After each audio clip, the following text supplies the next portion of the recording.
And happy Valentine's Day to you. Down here at the Northern Lights Hall, the most sought-after woman, of course, is Nancy Kerrigan, and she took to the practice ice this morning. Let's take a peek at how she looked.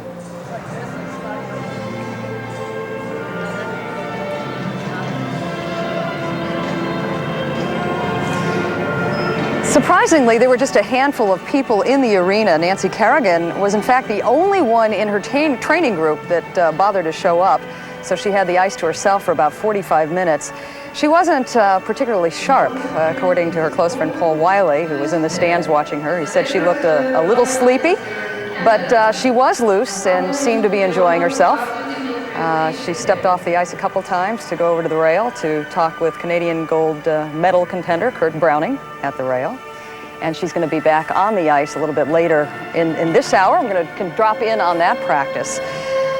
Now that Tanya Harding is going to share the ice with Nancy Kerrigan, you have to believe the pressure on both of them is incredibly intense. And we want to take a look now at the pressure all the Olympians face in '94. Howard Foreman joins us now. I can't imagine anything worse than spending a lifetime practicing for one single event and that being a measure of and with all that's been going on, has been the question, will Nancy Kerrigan be mentally ready to compete? That's what gets all the headlines, and that's actually what a lot of people think of when you mention sports psychology. But sports psychology isn't just something that you trot out every time someone has a mental trauma. Any good athlete knows how to take advantage of it if they want to win. Come on, come on. It's Peekaboo Street. From Idaho. I think it's more just a frame of mind. You know, it's just believing in yourself and feeling confident when you get up in the morning and saying to yourself, I've beat all these people before, I can do it again. That's why we race, because everyone doubts the other one, In sports, winning is the name of the game. But when an athlete finds success elusive, it's often not their body that fails. I feel really comfortable with my abilities to ski down the hill physically. It's a psychological thing that I'm struggling with a little bit. Luger Erin Warren had a period where she wasn't doing well. But with the help of a sports psychologist, she's now made the Olympic team for the first time. They just helped me focus on what I needed to do to be the best luger, to have the fastest time, what I could do, what was in my control. Even an Olympic veteran like Julie Parisian can lose that winning edge and need to turn to a psychologist to get back on track. Your coaches are busy. They don't always realize that you just kind of want to say, do you believe in me?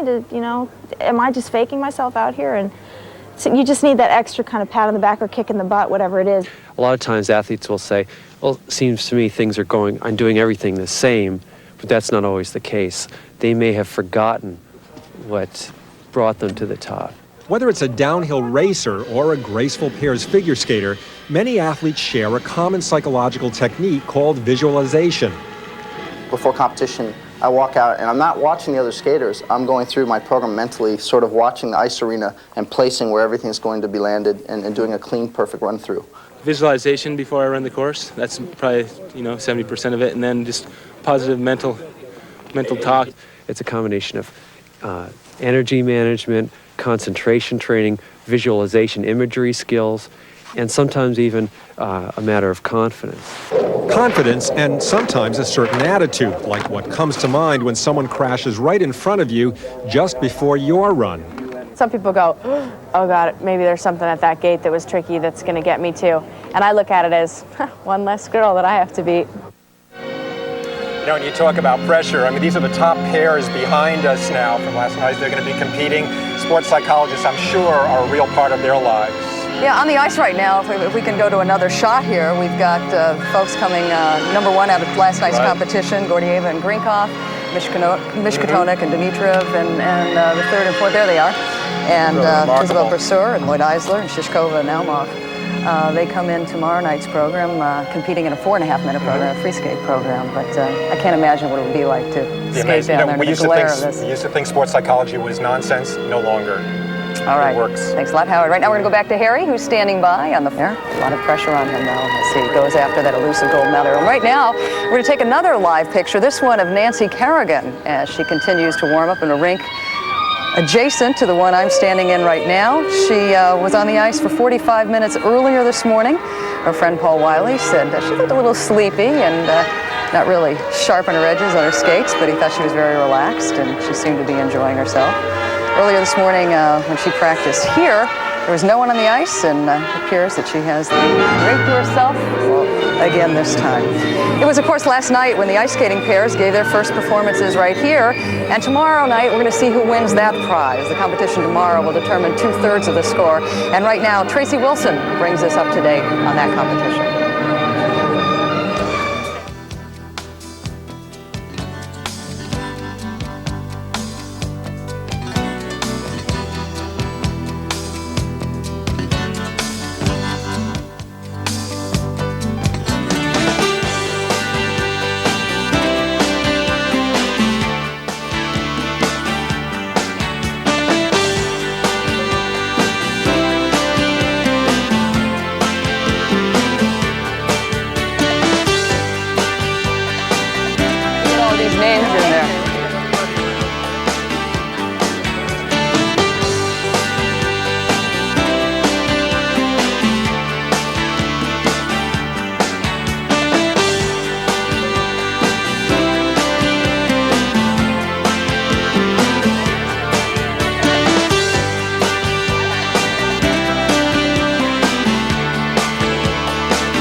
American pairs team has a unique story. Perfect on a Valentine's Day at the last Winter Games in Albertville.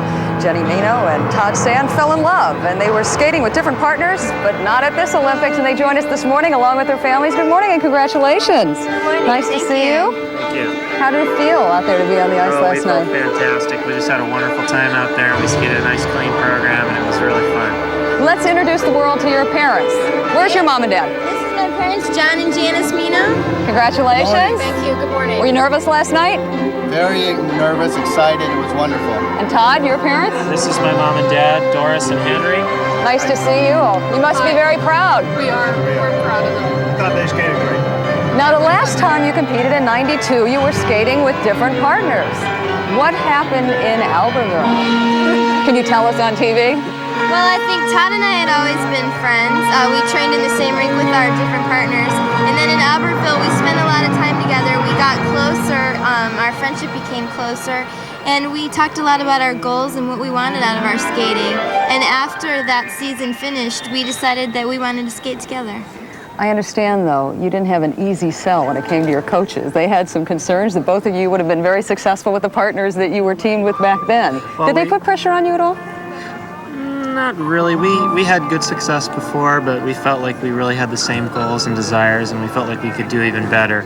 And I think the decision really paid off, and we're really happy together, too. When you get on the ice, do you just sort of forget that you're married and just sort of concentrate on the skating? Has that changed the dynamics of your skating at all? Well, we're not married yet. Yeah, well, soon. Well, I think when we're on the ice and when we're in the rink, we have a professional relationship. We try to keep the two things separate. And then when we're out of the rink, we try to forget about skating and have a good time together. What is it like to have the two of these teamed up right now? Well, we like Todd a lot. He's a great guy. And we've had a really great experience all along with these guys. And I hope you all have a good time, because you're being housed together in Hamar, right? Oh, yeah. One big family. Great. Well, congratulations on your performance last night. Thank you very much. We look forward to watching you again tomorrow night. Thanks. And the free skate. Thanks so much for dropping by. Thank you. And we're going to go back now to Harry. Hi, Harry. Pressure a different kind here as the men are warming up for their competition later on this week. On the ice right now, Kurt Browning, among others. Elvis Stojko, both of them Elvis medal contenders.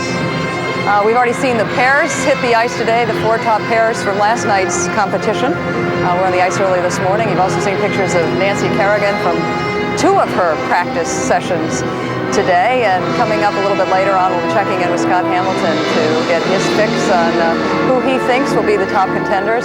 Really, there's an unprecedented amount of competition among the men this year, Harry, as you know. Thanks, Paula. Hamilton, as we stand here in the Northern Lights Hall. Good morning. How you doing? We have seen some of the best skaters in the world out on the ice this morning. We saw the pairs getting ready for their competition tomorrow night in free skate. We've got some of the best men in the world. Who should we be watching out there right now? We have 2 of the 5 studs out there right now with Elvis Stojko and the world champion Kurt Browning. Great rivalry between these 2 skaters. Elvis just won the Canadian Championships in Kurt's hometown, so there might be a little bit of competitive bad blood there. They're best of friends, but Kurt just ended his long program run through, and Elvis is next. This is one of the great things about these practice orders is that they go in alphabetical order. So Kurt Browning always skates before Elvis Stojko. Boy, would I hate to be practice. competing. I'd be dead last. Now, so what's great about this is you see all the best guys, and you get to see them head to head. Everybody has all these. They're always wondering who's going to be good, and everybody has their own opinion on who's going to win. But when you don't really know until you see them together on the same ice, and it's really competitive, these practice sessions. technically, if Elvis pulls off what he wants to, where would that leave him in the field? Well, technically, he'd blow the rest of the field away. If he does a quad. But there's all sorts of different things you have to look at in figure skating. He's got a quad. He's done 3 or 4 of them this morning. He's an incredible technician, a great athlete. Are we going to see one here in the practice session? He'll open big. He always opens big. He is probably the most, I'd say, conditioned athlete in the entire field. First jump will be triple Lutz right here. All right. That looks like a beauty to me. How about to you? Well, I think Elvis would take that one any day of the week. Kurt dropped over here earlier this morning, and he seemed very relaxed. Kurt's great. He's been really loose in practice. Every time he's seen me on the side, he's always making jokes and eye contact. So normally, if you're in the zone, you don't acknowledge anybody in the building. But Kurt and Elvis both have been really loose in practice. Let's talk about the American skaters we're going to be watching. Here's a triple axel right here. How's this? Pretty. Triple toe combination. Yeah, I think Elvis is technically strong. He's hot. Let's talk about Brian Boitano, who of course brought home a gold medal, and Scott Davis, who beat him in the U.S. Championships. How do you expect them to do? Well, Brian Boitano, after the National Championships, I thought he might be a little tense coming in here, but I think what he said at the Nationals is true. He said he was more nervous at the Nationals than he's ever been anywhere in his life, and since he's been here, he's been really loose as well. He's been skating really But he revamped his whole program. That's sort of unprecedented this close to the Olympics to go back and blow it up and sort of start all over Yes again. and no. You need the second triple axel when you're competing against this group of guys, and he hadn't landed it all year in competition, so he had to find a way to get the second triple axel in the program so he wasn't too tired to land it. You have some tape of Scott Davis practicing earlier this morning. How does he look to you? Scott's been getting a little bit better with each practice. You know, I think he was a little nervous. It's the first time he's ever practiced with Brian Boitano, and Brian's got a lot of experience, and he can make sure that you know that he's skating well. But Scott is going to, he's stronger every single day. He's the quickest competitor in the entire competition, and he's watching this practice now. He is so quick and tight in the spins on the ice and in the air in his jumps. He just snaps the rotation. He's the reflex action is just awesome. Brian Boitano has talked very quickly in closing about how everybody's not so thrilled to have him back on the ice competing. Maybe it's our turn. Is that real or? I think so. I think a lot of the guys look at Brian. He's had his time and he's won his gold medal, and now he's here to be back. And he's every competitor's nightmare. He's consistent, and he's never going to miss a jump. So that's not what you want to have in the competition when you're competing for gold medal. Thanks so much for dropping by. I know you've got a lot to do between now and Thursday night. Go get some sleep. Yeah, that's it. All right, thanks a lot, Scott Hamilton. Let's go back now.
It is very quiet at the Northern Lights Hall in Hamar this evening.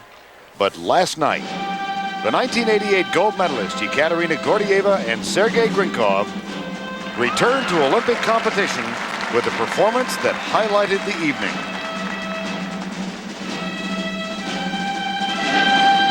The Russian pair is atop the leaderboard after the technical program.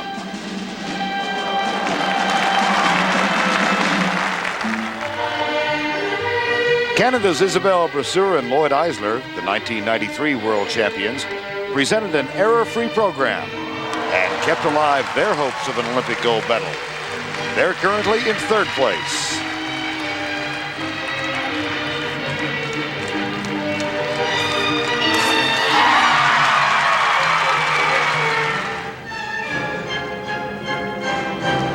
The most intriguing story of the night came from the other Russian pair, Natalia Mishkutenok and Artur Dmitriev.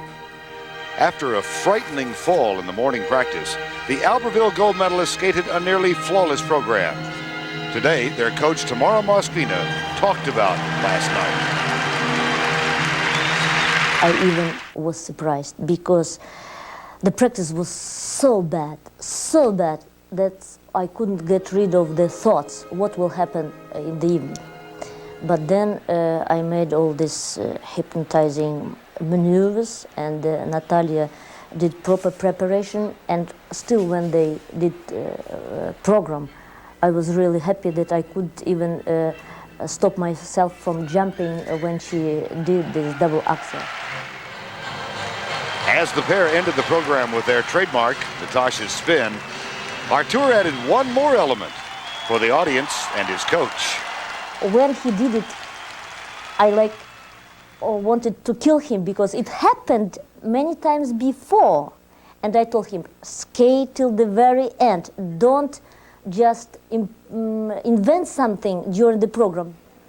Practice for the ice dancers underway here at the Northern Lights Hall, and the American champions, Elizabeth Punselin and her husband Jared Swalla, on the Olympic ice for the first time. Scott and I have come to what they call the kiss and cry area. This is where the competitors come to wait for their marks, and they wave and either kiss and cry or whatever. Scott, there was some thought that last night Mishkutenok and Dmitriev sat here and didn't get the marks that they'd earned from the judges. Well, I can see how people could say that or would say that. For Mishkutenok and Dmitriev, they had a very passionate, dramatic, exciting performance. They've been struggling all week in practice, and a lot of people consider them the underdogs coming in, so I can see a little push for them. But they did have some problems in their technical program. The lift was very slow, and it looked a little scary going up. I thought he might even drop her again, and their pair combination spin had a couple bobbles in it. It wasn't squeaky clean. For Gordeeva Grinkov, they also had a small problem in the side-by-side pair combination spin, but their twist was incredible and their lift was flawless. I really think the judges did the right thing putting them first. You've been watching the men practice for about a week now. Give us a sense of how they're doing. The men are incredible watching practice because it's a can you top this session, and today I don't think anybody can top what we saw from Elvis Stojko. He did a combination I've never seen before, a quadruple toe loop, triple toe loop combination that's 7 revolutions in less than 3 seconds. He did it in his long program run through, which means we'll probably see it in the competition. This is an incredible feat. I don't think anybody in the world could even begin to try this combination. He's an incredible athlete, and it's going to be fun to see if he does in the competition. Well, if he lands that, he's going to get huge marks. We've got to wait for ours for a while, so we're going to stay in the kiss and cry area and send it downtown to our colleague Tracy Wilson. There's another competition taking place in Hamar, where it's 20 below outside. Much too cold for ice skating, but the perfect temperature for ice sculpture. This is an international event where contestants have 48 hours in order to complete their work of art. Many of the sculptures will be working round the clock tonight in order to be ready for tomorrow's judging. Personally, I think that's an awfully cold and lonely way to spend your Valentine's Day. So let's warm up with a love story.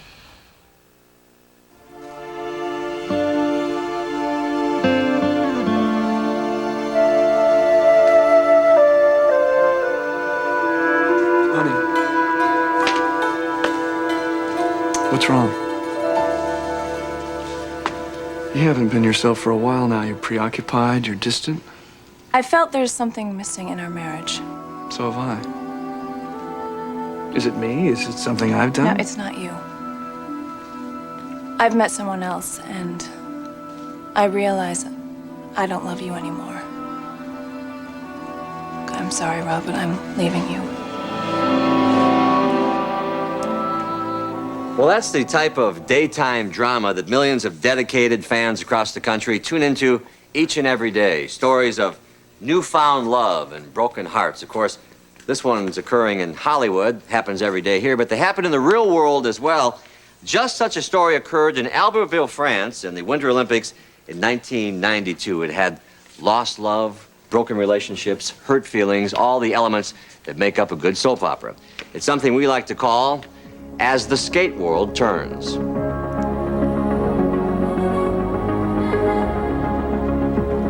Our story begins at the last Winter Olympic Games with a pair of American figure skaters, Jenni Meno and Scott Wendland, and another pair, Natasha Kuchiki and Todd Sand, who had been national champions in 1991.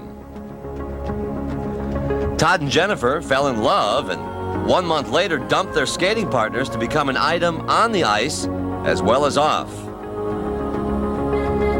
Scott and Natasha were history, love, sometimes as cold as ice.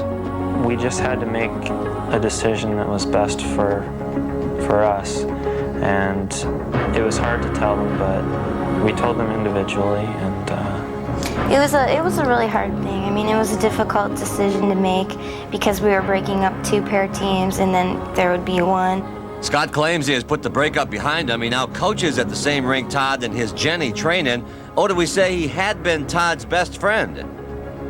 I was very confused and upset. I really didn't understand it. I wouldn't talk with them. They really didn't talk to me. And there were hard feelings between the two of us. Natasha, still only 17, has a new partner. She has forgiven her old partner, Todd, and her old friend, Jennifer, but it took a while. For like a year and a half, we just didn't talk to each other, and every time we saw each other, we kind of like just gave each other evil eye and stuff like that. Meantime, the young lovers are, well, young lovers, spending much of their time off the ice with one another, enjoying the blossoming relationship. Todd, who's 30, says that his 23-year-old love has given his career a new spark. it's never stopped from the first day that we decided to skate together. And it's just been great, and I love what I'm doing and who I'm doing it with. When we're skating a slow romantic piece, we can show the feelings that we really feel towards each other, and it makes it very easy to have that look when we're skating. And so the skate world turns. Two pairs teams have split to become one pairs team, but that team is skating into a romantic sunrise and a future much brighter than the past. And isn't that what a soap opera is all about?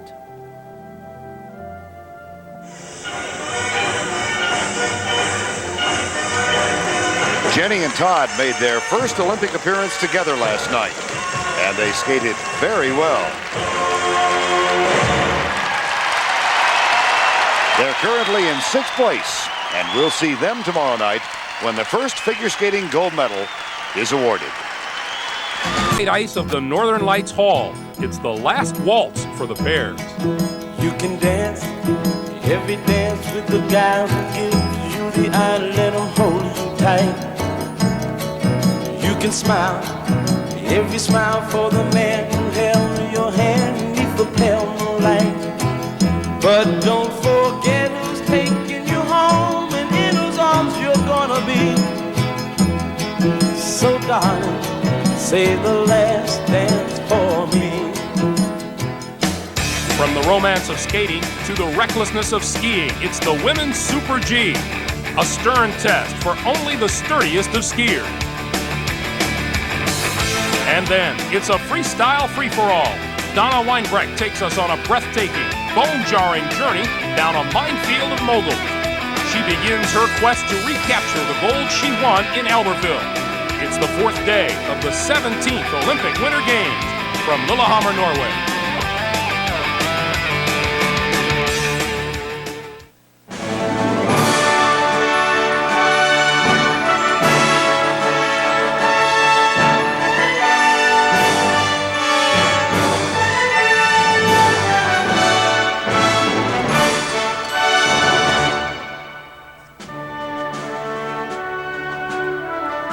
Good evening, everyone, and welcome. I'm Greg Gumbel at the International Broadcast Center in Lillehammer, Norway. We have a full menu of figure skating. Tonight, the finals in the pairs, the long program. Now, keep in mind, we're extending our telecast to 3.5 hours this evening, so let's send you right out to Hamar. Verne Lundquist, Scott Hamilton, and Tracy Wilson are all dressed up for a big night of figure skating.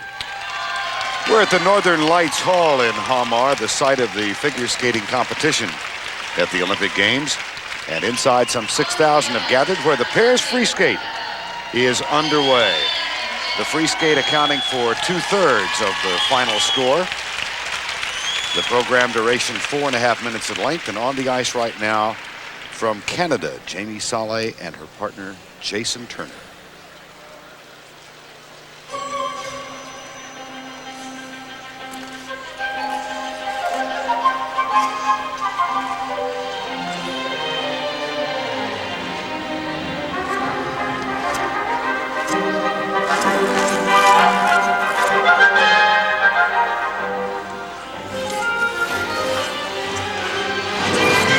Their opening move, triple twist.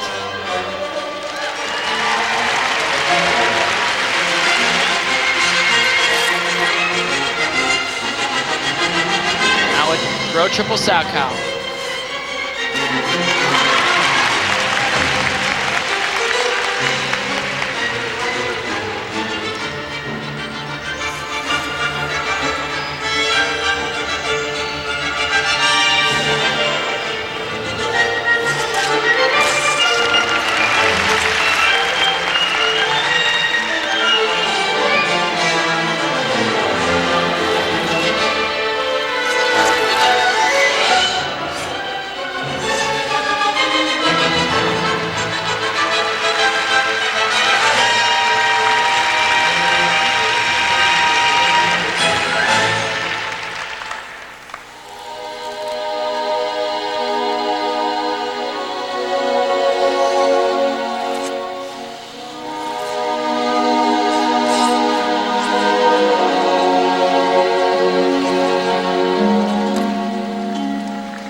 But they skated their hearts out in their long program at the national championships and earned a spot to the Olympics.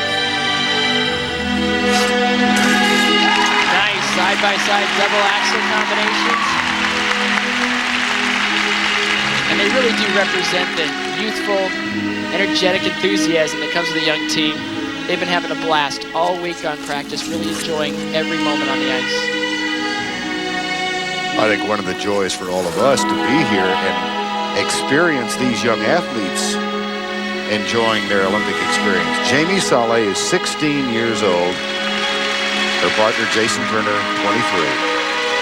And they're here representing their country and representing it well.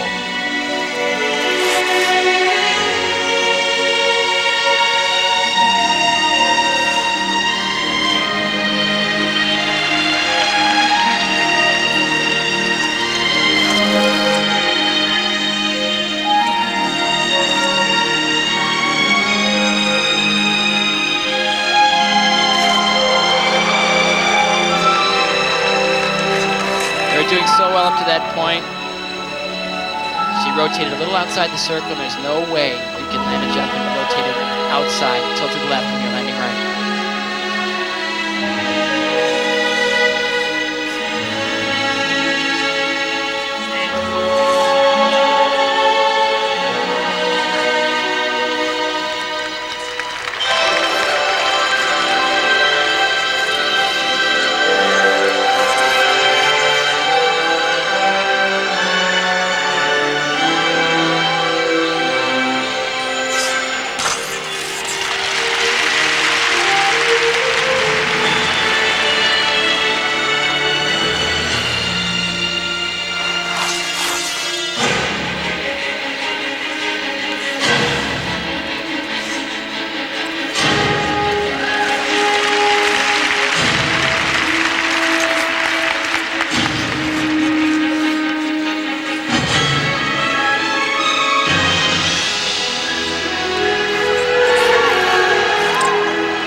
Saleh, Jason Turner, their first Olympics.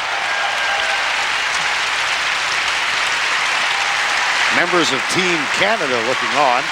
Kurt Browning in the red shirt, Elvis Stojko. They compete in the men's technical program Thursday night.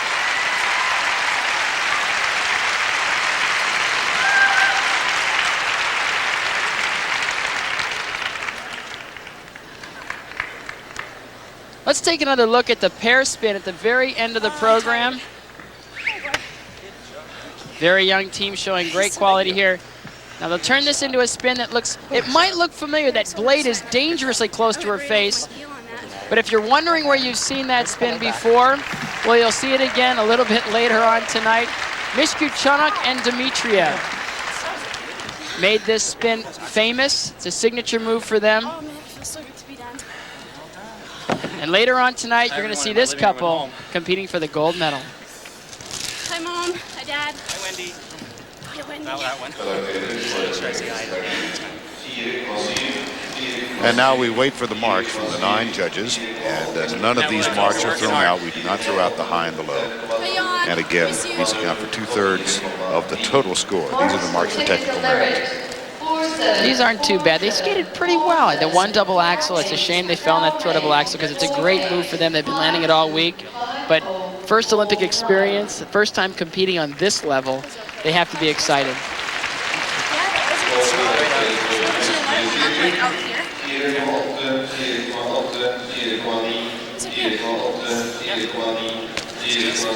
And the marks for artistic impression.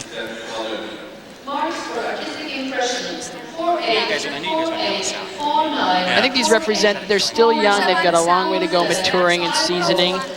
All in all, a great presentation. They've got a long way to go, and they've got a lot of talent. When we return, the first American pair, Cortland and Reynolds.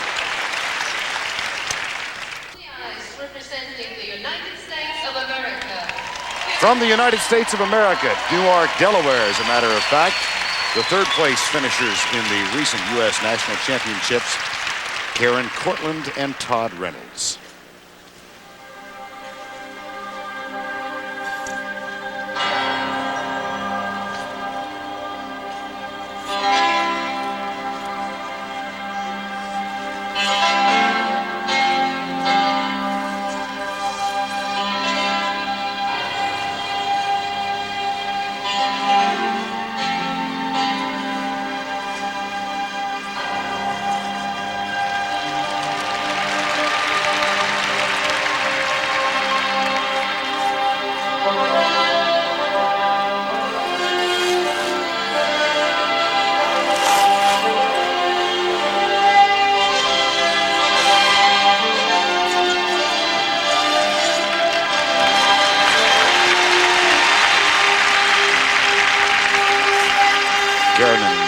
Skating the music composed by a friend of ours, John Tesh. It's called Day One.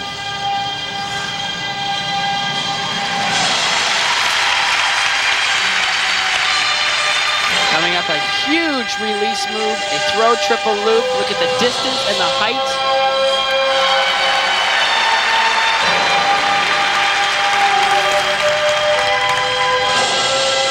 Karen sometimes has problems with nerves. This is a jump that can give her problems. Side by side, double axel, double toe loop combinations.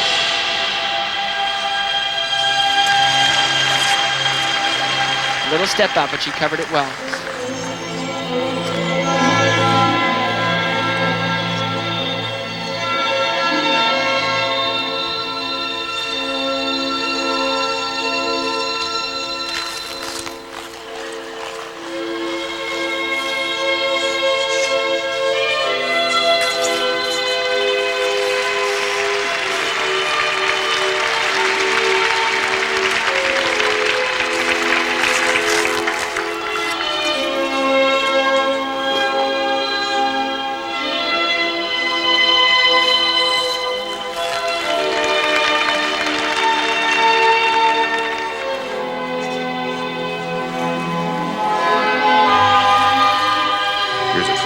Update.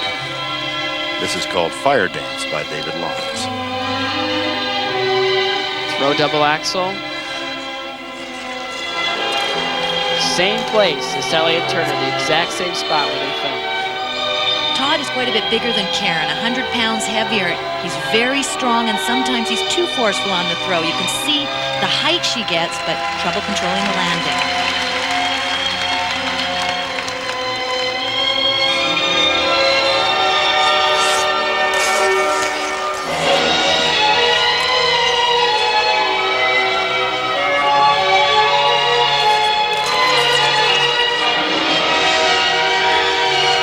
Todd said he was a little afraid of stamina.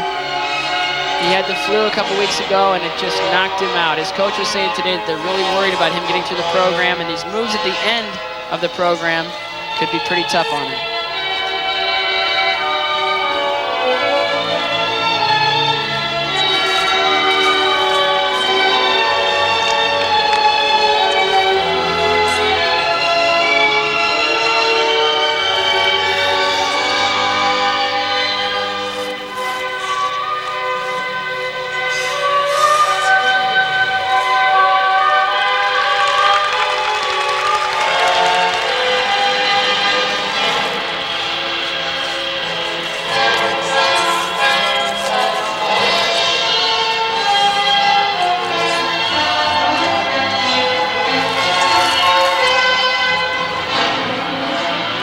Coming into their last 30 seconds. Back outside death spiral. They have worked so hard to get here.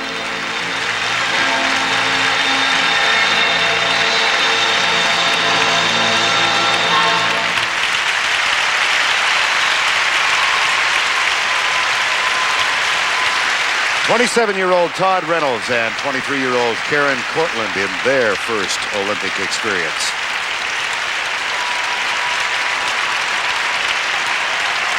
And that is Karen's mom, Kathy, celebrating the moment.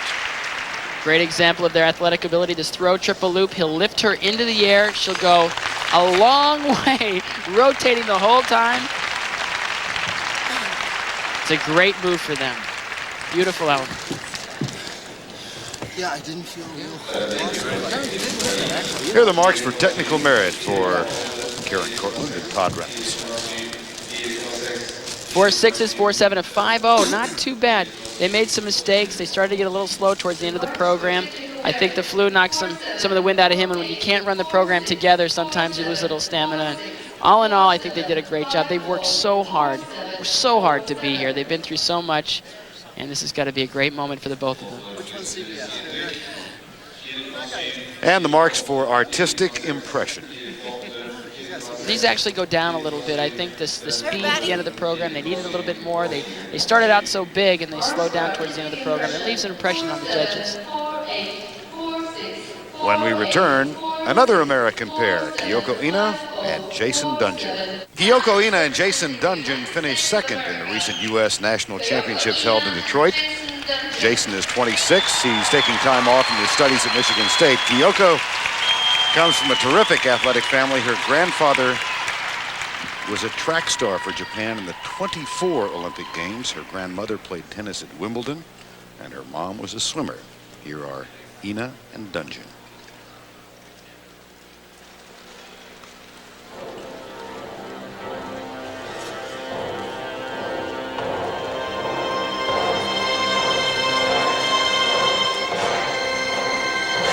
They don't waste any time starting to throw their more difficult maneuvers. The very first thing in their program is a throw triple loop.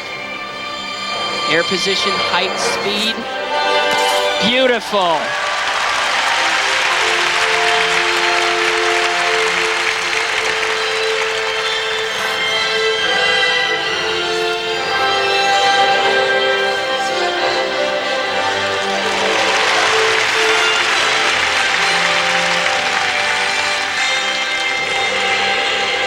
One of very few pairs doing side-by-side triples. They're coming right here, side-by-side triple toe loops.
She's a very strong skater. In fact, I overheard some of her competitors talking about her, and they said, boy, she's got it all. She's got the jumps, the sparkle, and the nerve.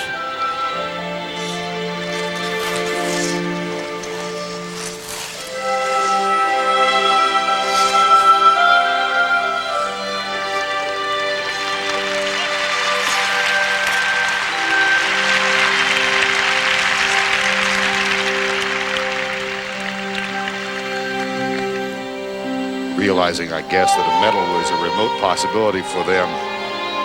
Kyoko Ina said the other day that her one goal thus far unfulfilled at the Olympics in Norway was to meet Alberto Tomba. Side-by-side double axels, well done.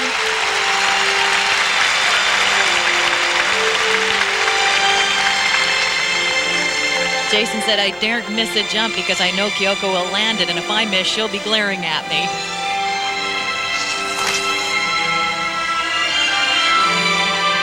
This is their last difficult element. If they get past this, they said they're home free. Oh! They're home free.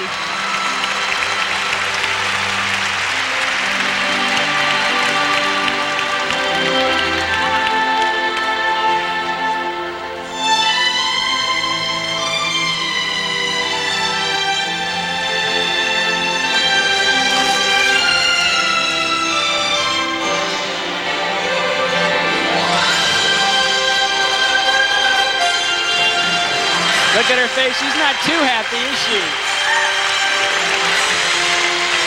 Well, they said they wanted to skate clean and make a name for themselves in this first Olympic experience.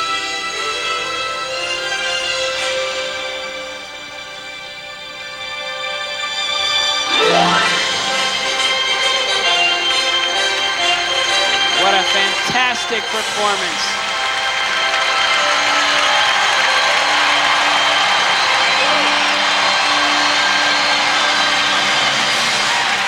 They are normally not very expressive, but they can't hide the joy. Hey, why don't we go to the Olympics and skate clean? In our first try. Maybe Alberto will call before the night's over. It'd be smart.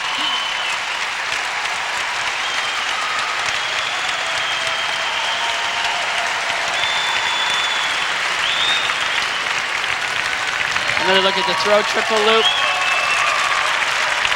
They do it as well as anybody else in the world, and they're so new and young to the international scene. Watch the height, the air position, and the speed. Look at how much she covers there. And the control on the landing. Look at the face. She's so happy she landed. Tell you. Great. Example of a lift here. Good. Oh, let's go. That was fun. He has great feet. He keeps the speed of the flow going throughout the lift. Some pairs you'll see will lose speed on the way up, and they kept it going throughout the lift. They've got a brilliant future. Jake. Peter Burrows looking on, their coach, and here are the first set of marks. Such a pleasure. 5 threes, I think, are terrific. The 4.9, I believe, is pretty low. Everything was nice. They had a couple little slips that they hung on, but I gotta tell you, that's a great performance. Great job. So in control, you know? Everything was under control. It's because I was dying. I couldn't breathe after the twist. And the second set of marks. And these do go up. The best impression they put out tonight was not the artistic impression so much, but the impression in front of those judges. They've served notice, they're going to be around, and they're a very talented team. Great job tonight. Still to come tonight, the American champions, Jenni Meno and Todd Sand. The world champions, Isabelle Brasseur and Lloyd Eisler of Canada. And for the first time in Olympic figure skating history, gold medalists compete against each other. Ekaterina Gordeeva and Sergei Grinkov won at Calgary in 1988. Skate against their Russian friends and rivals, Natalia Mishkutenok and Artur Dmitriev, for their gold 2 years ago in Albertville. USOC struck a deal last Saturday that allowed her to join the American team here in Norway. First stop, was Seattle for a change of planes and another farewell. I'm really excited that I'm able to fulfill my dream and being able to compete in the Olympics. And I hope that my performance will be as well as Tommy Moe's performance in the downhill ski. I was really excited when I heard about it. And I just want to thank everyone for their support. And I'm really excited. And just keep believing in me. And I'm going to go there and I'm going to win. Amen. With men's figure skating starting up on Thursday, the practice ice in Hamar brought out the stars today. U.S. figure skating champion Scott Davis practiced earlier this afternoon, and Brian Boitano skated in relative obscurity and solitude. Davis versus Boitano promises to be another American duel on the ice. Tomorrow in prime time, we'll have my conversation with 1988 Olympic gold medalist Brian Boitano. Tonight at the Northern Lights Hall, champion pairs teams will take their final steps toward Olympic destiny. Through these doors lie the inner chambers, where the repetitions of a lifetime take on their greatest significance. These sanctums provide the final protection before the harsh light of Judgment Day arrives. Brasseur Eisler's Olympic dream is within their grasp, but Gordeeva and Grinkov believe their Olympic return will be triumphant, and both will try to unseat the defending champions and take Olympic gold. Whichever of the top 3 teams wins the free skate tonight will win the gold medal. The American champions Jenni Meno and Todd Sand have as their goal a 5th place finish. And to do that, they'll have to beat this pair from the Czech Republic, Radka Kavajakova and Renee Novotny. This is their 2nd appearance in the Olympic Games. They were 4th in Albertville 2 years ago.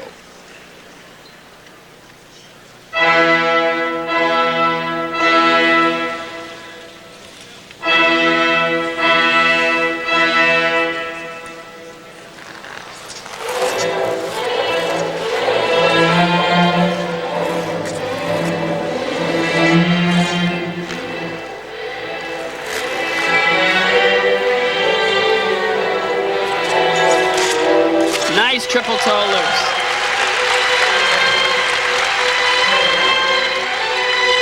In my opinion, this team deserves a lot more respect. They have so many great qualities. Throw triple Salchow. 2-footed. She came out a little bit early.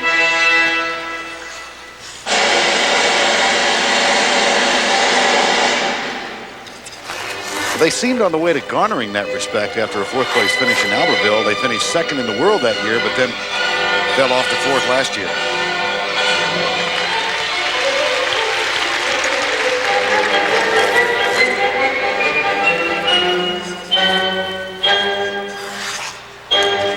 A fall in a double axel.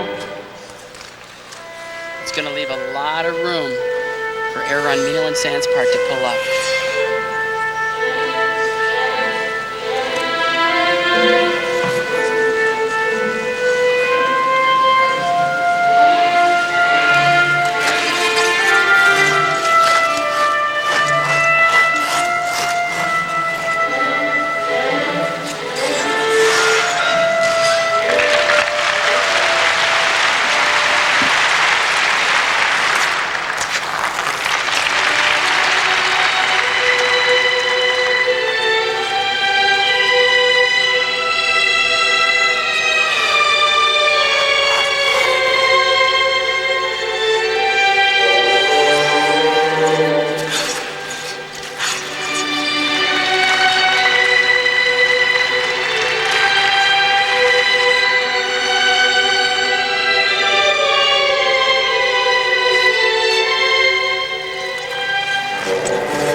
all week. They did a lot of very nice things in this program, but anything that was difficult, they missed. I'm sure they're going to be disappointed. Not a great effort.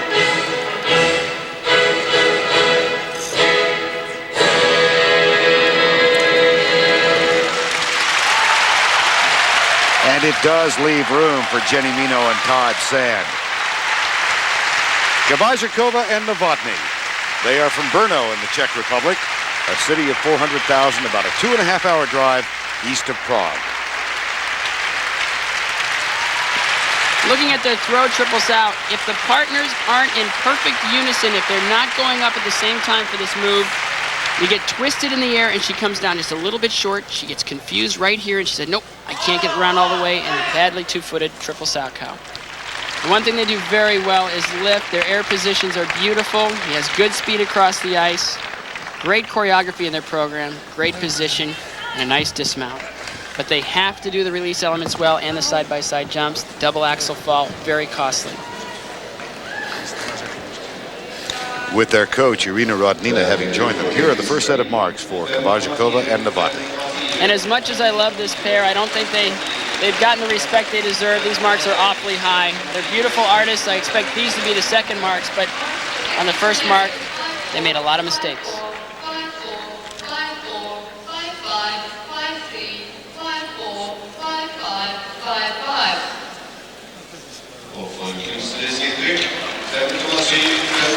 And the second set of marks. And these really do reflect their qualities of flow, presence, and choreography. First marks were high. Still to come, the United States national champions, Jenni Meno and Todd Sand. Coming champion Scott Davis among the large contingent of athletes watching the pairs free skate tonight. Scott is part of the smallest U.S. Olympic figure skating team since 1976. Only 9 members here. Scott is joined by Brian Boitano, the 1988 gold medalist. Elizabeth Punselin and Jared Swallow, the only dance team from the United States. And there are 2 ladies competing, Nancy Kerrigan and Tanya Harding. And Nancy Kerrigan is among those in attendance this evening. But there are 3 American pairs teams here. And that's because these 2, Jenni Meno and Todd Sand, performed so well in Prague at the World Championships in March of '93.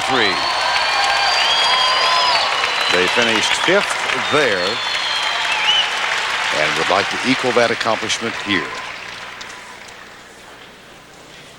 The music is that of Tchaikovsky.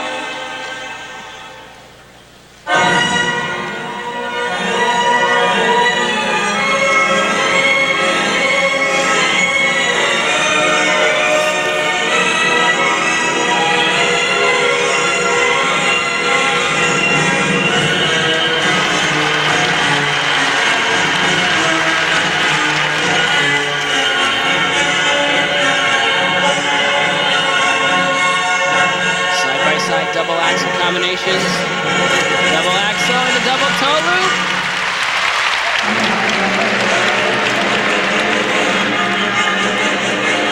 This opening is loaded.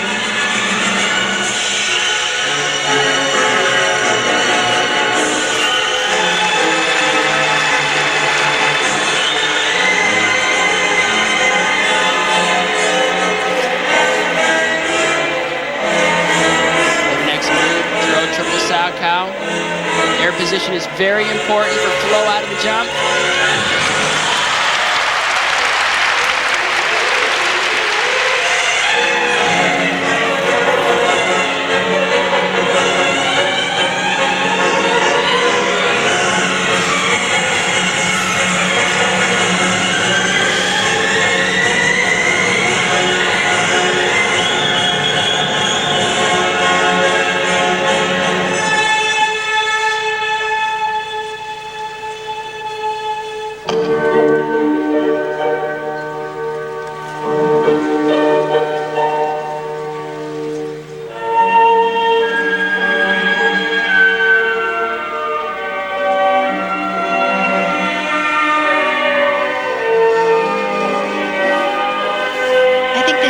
Section brings out the best in their skating. They use the music very well, and you get a sense of how much they enjoy skating and how much they enjoy skating with each other. And for those who don't know the story, Jenni and Todd fell in love while competing with different partners in Albertville 2 years ago.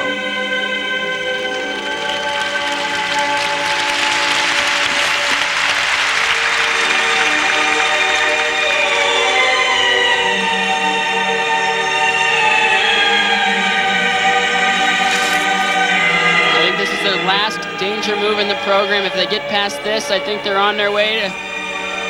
Yes!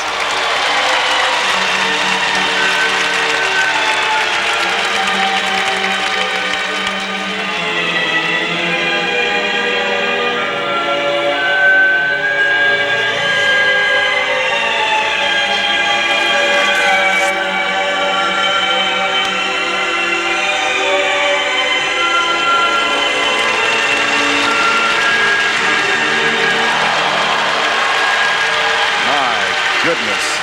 This is what every skater dreams about, to skate better than you've ever skated at the Olympic Games.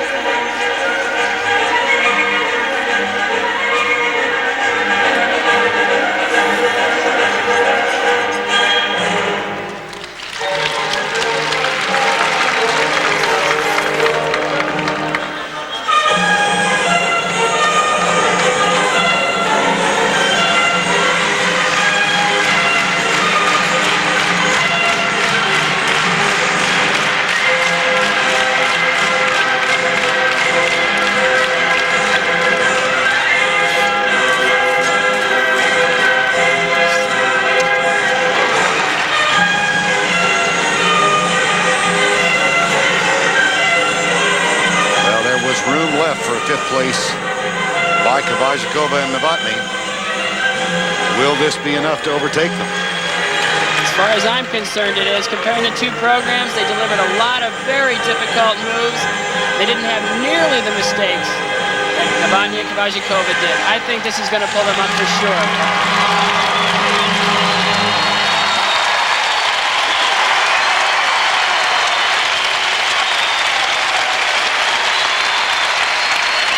Jenni's mom and dad, John and Janice Meno, Scott Davis,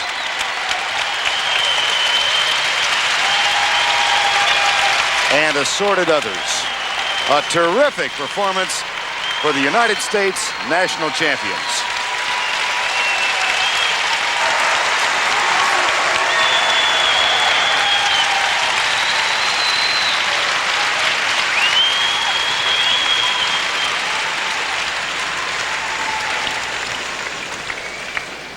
Another look at the throw double axel. Look at the height, air position, and the flow out. She just absolutely stuck that one. Beautiful throw. Let's check this out there. Very pleased with that. Wonderful throw. A very exciting lift here. Yeah. The exit, I always have to look away. Yeah. I always get uncomfortable when I watch that. Please, ladies and gentlemen, do not do that in your living room. It's a very dangerous move. Thanks for everything, sir. Yeah, really appreciate it. Now the first set of marks, these for technical merit. It's sure.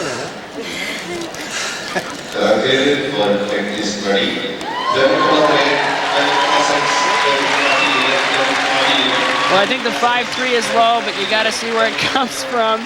5-6 is a great performance. I really enjoyed it. Hi, Stevie. 5-4, 5-4, 5-6. Well, that's worth a tear or two, huh? John Meno. Every father's dream to see their daughter compete in the Olympic Games. Second set. And you can see they delivered this program with a lot of confidence. These are enough to pull over the Czechs. Novotny and Kavajakova have just dropped behind them. They've met their goal. 5-5, 5-6, 5-5, 5-5, 5-7, 5-4, 5-5, 5-7, 5-7. Wonderful. Excellent. That's good. And that does put them ahead of Kavajakova and Novotny, and here is the only pair that could keep Meno and Sand out of fifth place from Germany. Manny Wurzel and Ingo Steuer.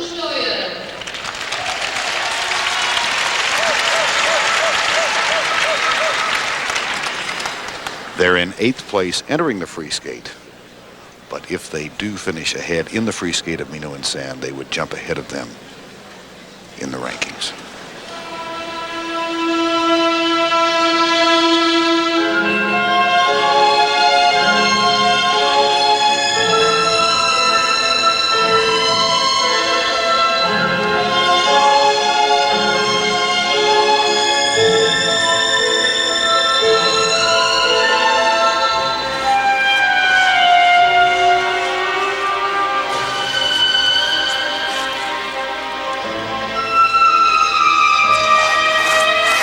They were second in the world last year, but they've been struggling every day in practice. Their opening move at triple twist.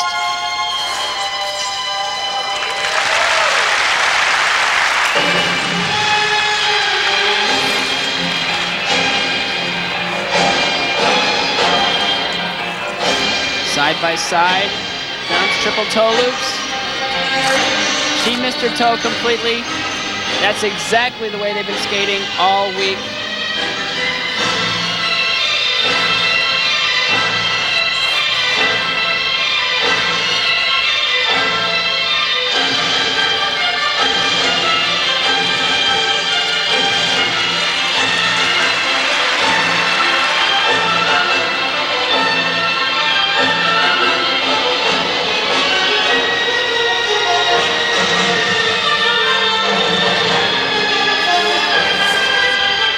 Triple toe loop, very slow and a break on the landing.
If the music sounds familiar, from a very popular movie back in the States, Basic Instinct. It seems ironic with the music of Basic Instinct that in the 2 years they've been together, she's given him 3 concussions.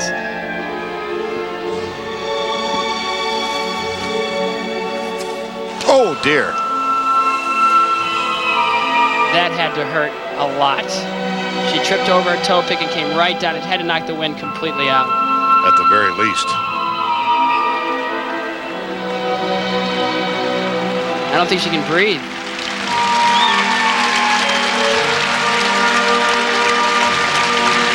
You hate to see anything like this happen. They've had a lot of success, but a lot of disaster. She fell hard. I hope she's okay.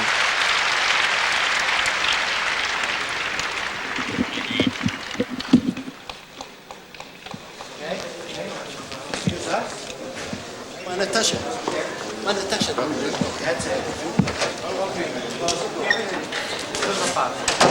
That was a doctor who just escorted her out, took her away. Best thing about the Olympic Games is big medical staff here. They'd be really terrific about making sure that everyone has anything they need in case of injury, in case of a problem. When Mishkutenok went down the other day, a whole herd of medical staff ran to the boards. The toe picks on the front of the skates every now and then can catch, but she can't protect herself because her arms are behind her, held by him. It also looks like she hit her chin. There's not a pair skater in the world that hasn't had stitches in her chin, and that was a very, very hard fall. You can't tell by the slow motion, but they're moving very fast, straight down. She's lucky that he didn't skate into her.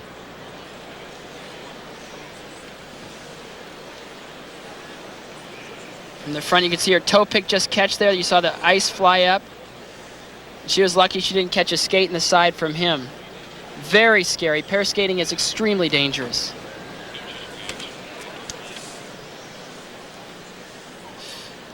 And if you're the coach, you know you hate to see it any time, especially in competition, but it's a lot more ordinary in practice when you're just learning these moves, this choreography.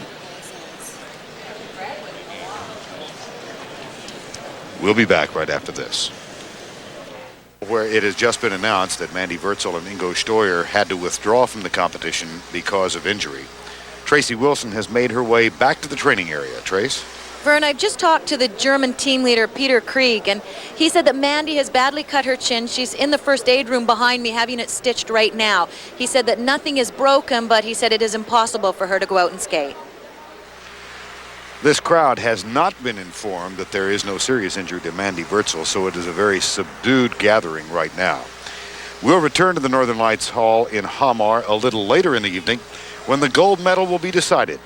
The defending gold medalist, Mishkutenok and Dmitriev, head-to-head against Gordeeva and Grinkov, who won the gold in 1988. Skating away, skating away, skating away on the thin ice of a new day.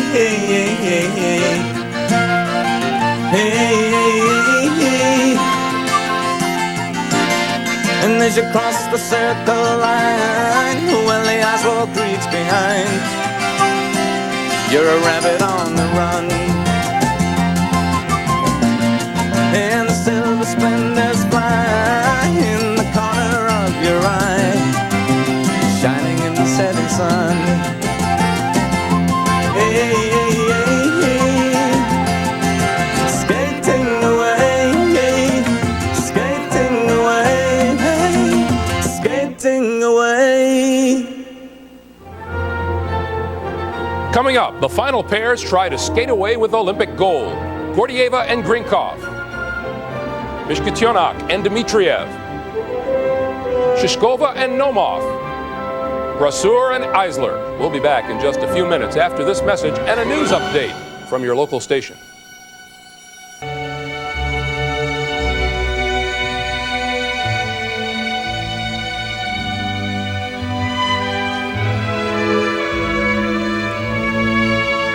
What story will we tell on this ice tonight? One of perfection? Because at their best, that's what Yekaterina Gordeeva and Sergei Grinkov embody.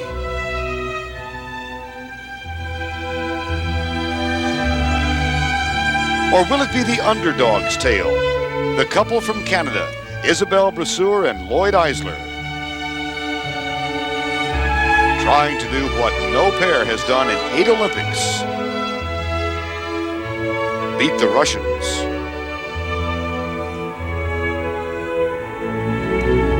Or will it be the triumph of a certain kind of will?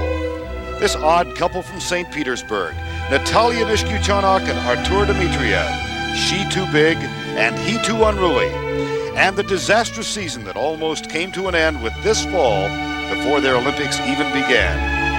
And the coach who says she looked into their souls and put the pair back together just in time to fight for yet another gold medal. What story will we tell on this ice tonight? We wrote one chapter of the story earlier this evening, and it was a frightening chapter. The German pair of Ingo Steuer and Mandy Wurzel late in their free skate when Mandy Wurzel tripped and fell and hit her chin. Fortunately, no serious injury, but Steuer and Wurzel were forced to withdraw from the competition. Verne Lundquist, along with Tracy Wilson and Scott Hamilton, back at the Northern Lights Hall. Behind us, the final 4 pairs are on the ice during their warm-up. And here is the order in which they will skate. From Canada, Isabelle Brasseur and Lloyd Eisler will skate first. They'll be followed by Mishkutenok and Dmitriev, then Gordeeva and Grinkov, and final pair tonight, also from Russia, Shishkova and Naoumov. Tracy, you know Lloyd and Isabelle very well. Do they like the order they've drawn? They like the order very much. Isabelle in particular, she doesn't want to worry about the other skaters. She wants to just go out and do her job. But if they want to move up, they have to skate clean, The thing to look for with Isabel and Lloyd are their lifts. They have the most difficult and most original lifts in the competition. Well, one of the things we've all looked forward to, Scott, is the return to competition of Gordeeva and Grinkov. Well, they've been spectacular all week in practice. They won the technical program. They may not have won the crowd, but they won the technical program. It's been business as usual every single day. They've been clean. They skate fast. They do everything by the book, textbook that is, and it's going to be really difficult to beat them tonight. Well, the pair that did win the adulation of the crowd in the technical program the other night are Artur Dmitriev and Natalia Mishkutenok. This is a rather unusual pair. They won the 1992 gold medal. They come from St. Petersburg.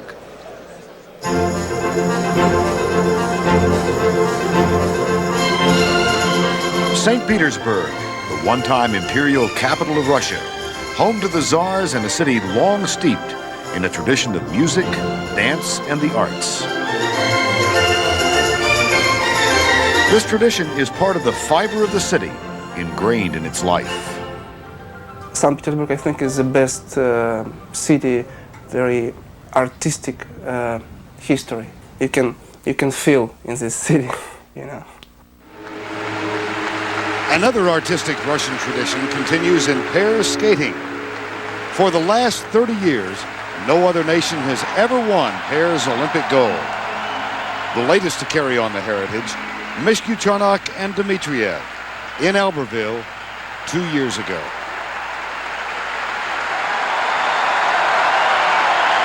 But a lot has happened since. Just after winning gold, Artur knew it was time to let his coach and his partner in on some surprising good news. He came to me, or maybe I was sitting beside him, and he told that he is going to marry and he's going to have a baby. We take gold medal. We go to Olympic Village on a bus, and I tell for Natalia in a bus.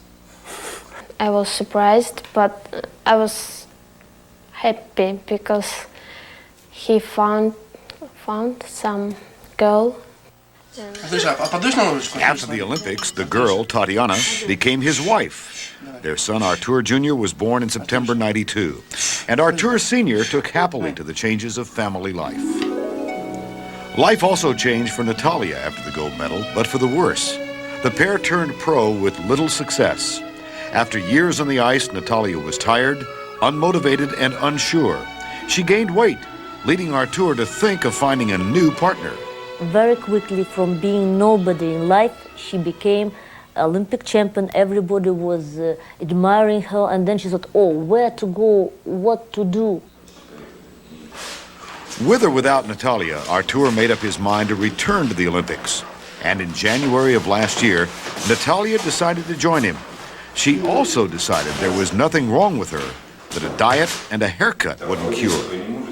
I wanted to change something, and I decided to cut my hair, and I lost some kilo, like 4 kilo, and it was great for me. I feel like I'm new.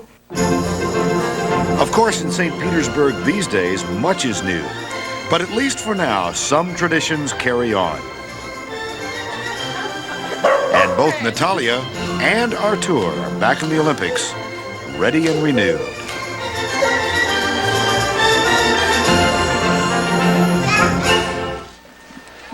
Tonight, Artur will be lifting Natalia. It's a lift they've had problems with this week. But when we return, first on the ice, the world champions, Isabelle Brasseur and Lloyd Eisler. In Canada, those who know them well refer to them as Herbie and Fred. In more formal circles, they are known as Isabelle Brasseur and Lloyd Eisler. No matter what you call them, you must call them world champions. They won the title last year in Prague. They're currently in 3rd place. They are a joy to watch.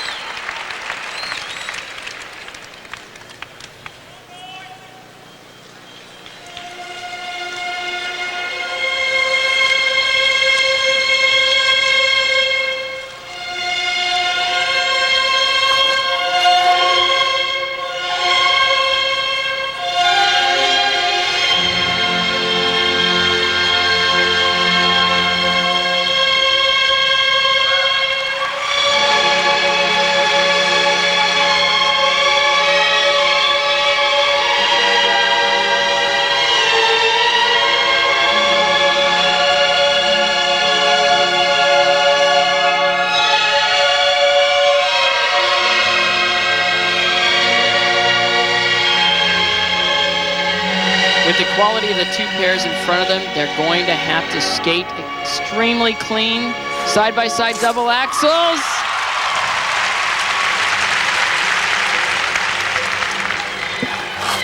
She is suffering from a rib injury that hurts on this move right here.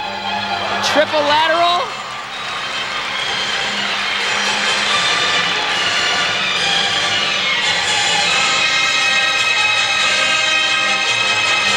And a throw triple Stojko. Nicely done.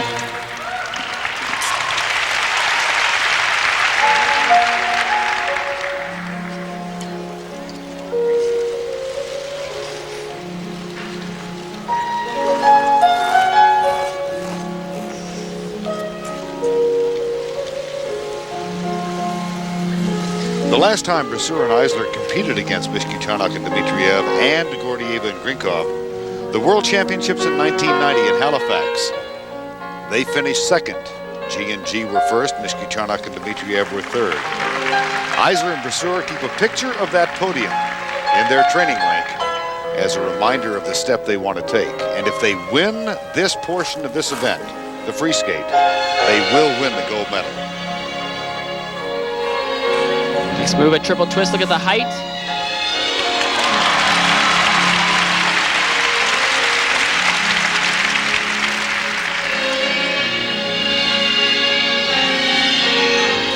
Triple toe, she hangs on.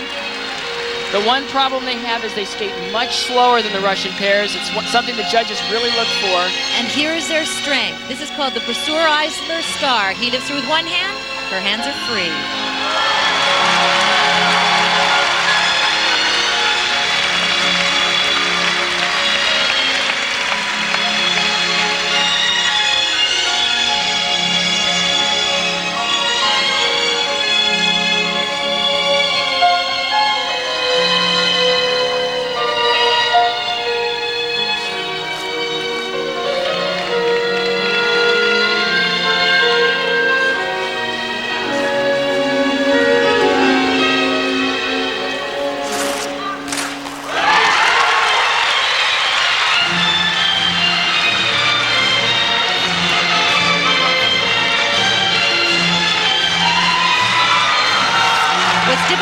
This lift is the entry. They go up back to back.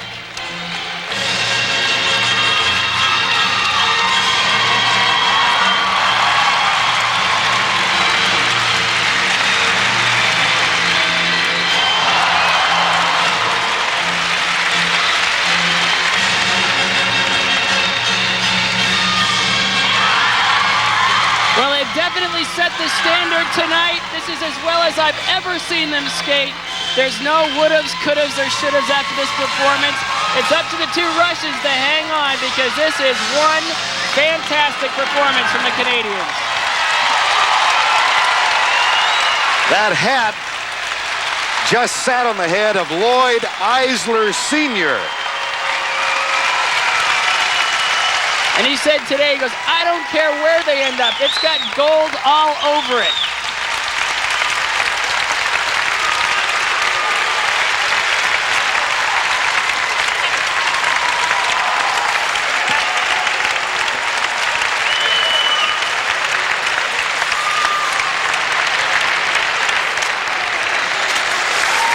We're talking strength and timing and ability here. One hand all the way down the ice. They're the best lifters in the competition. They do skate a lot slower than the Russians, but the difficulty is incredible. They can't see each other at the beginning of this lift. Full length of the ice, a change of position here, and a fabulous dismount.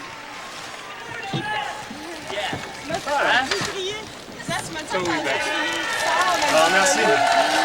Oh, it's the black-bread and herb. Here, you take the lunch. The first set of marks for Brasseur and Eisler. And these really show their technical ability, the great lifting. They didn't make any serious mistakes. There's a lot of room above those, though. I don't give a rat's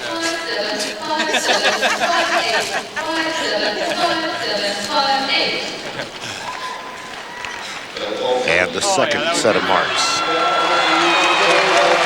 And they have to be extremely happy with those. This is not their strength. If there's one knock against them, if there's one thing that's going to hurt them against the Russians, it's speed, speed, speed. The Russians are coming. They're next. When Mishkutenok and Dmitriev won the gold medal in Albertville 2 years ago, they skated to the music of Franz Liszt. It was called The Dream of Love. They were scheduled to skate to the music of Tchaikovsky's Swan Lake now. But Artur Dmitriev said, we need something to set us apart, something more dramatic. Thus, they have chosen the music of Rachmaninoff.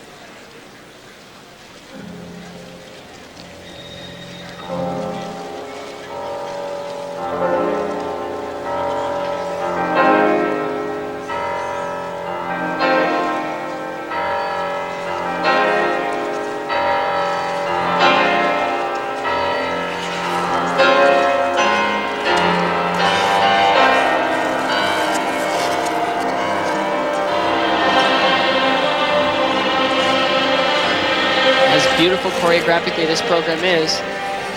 It's still loaded with a lot of very difficult content, opening with side-by-side triple toe loops.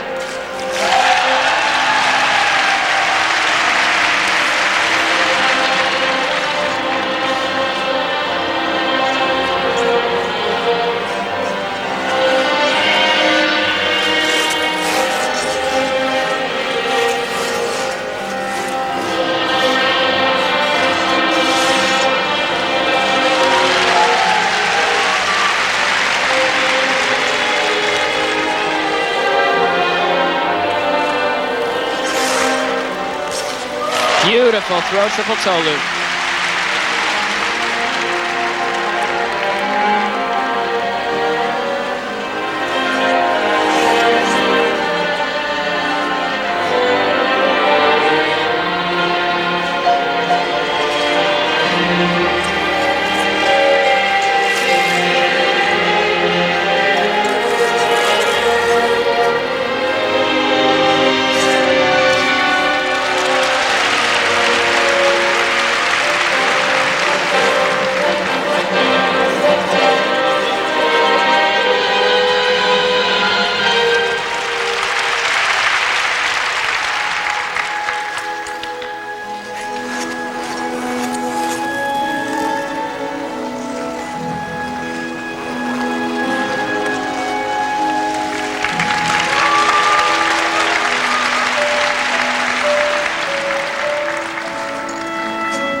That was breathtaking.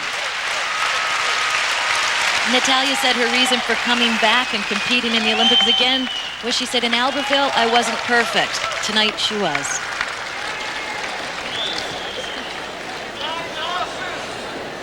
Mishkutenok and Dmitriev trying to defend the gold medal they won in Albertville. And on the ice for the warm-up now. They're good friends, but from a different style of skating. Gordeeva and Grinkov, they represent the Moscow school. Tamara Moskvina with Natasha. Take a look at this lift. They're going down the ice full speed. Perfect handhold position, great posture. One hand all the way down the ice. They have so many tools. They have so many things to work with. Her flexibility, his passion, drama, reckless abandon on the ice. The depth of this team is just incredible. What makes a great champion? 2 days ago, we didn't think they were in this thing. Turning in back-to-back beautiful performances. And the marks for Mishkutenok and Dmitriev for technical merit. And there's a little bit of room here. 5'6" from the U.S. The 5'8" and 5'7" can be beat by a technically great pair of Gordeeva and Grinkov, but Gordeeva and Grinkov can't make any mistakes. 5'8", 5'9", 5'8", 5'7". And the second set of marks.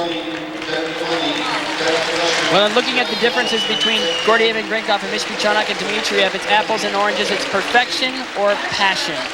And it looks like some of the judges like the passion and others are waiting for the perfection. 7 of the 9 judges have put Mishkutenok and Dmitriev over Brasseur and Eisler. But now, the 1988 Olympic gold medalists. They won the title in Calgary. She was 16 then. They have since married and are the parents of a daughter, Daria. Here are Gordeeva and Grinkov skating to Beethoven's Moonlight Sonata.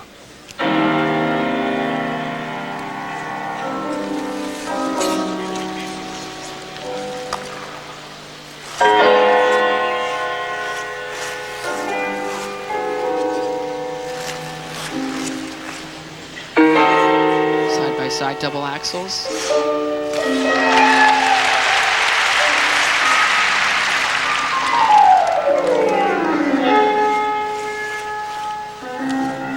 Nobody in the world does this next move better than they do. Split triple twist. Look at the speed, the height.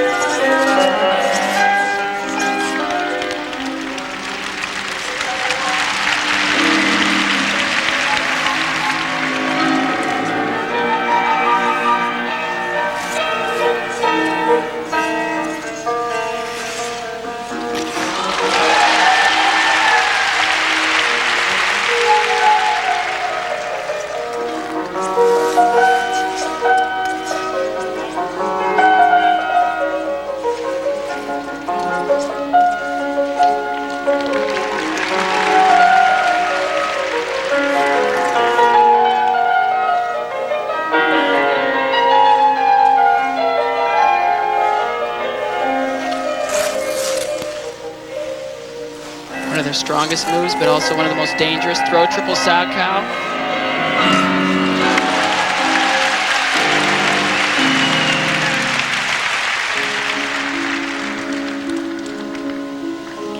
It's the story of their life they're telling.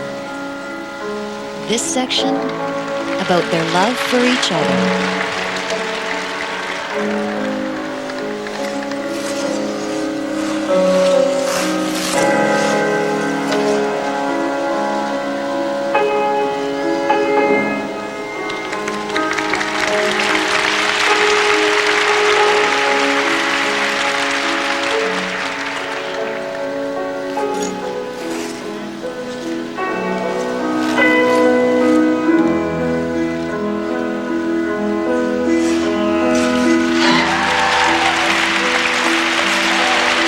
Slight bobble in the landing of that double flip by Sergey.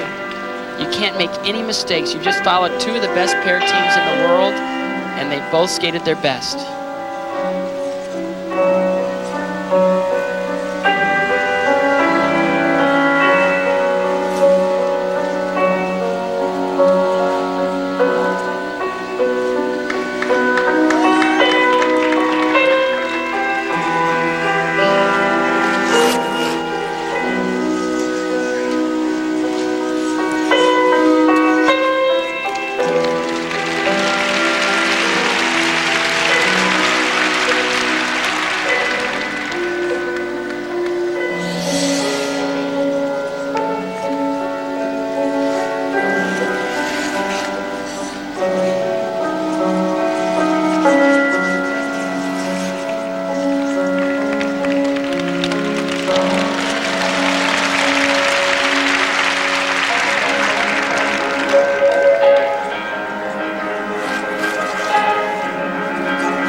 Sergey just singled a double sow cow. Minor mistake, it shouldn't cost much at all.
This has been the best pair competition I have ever seen.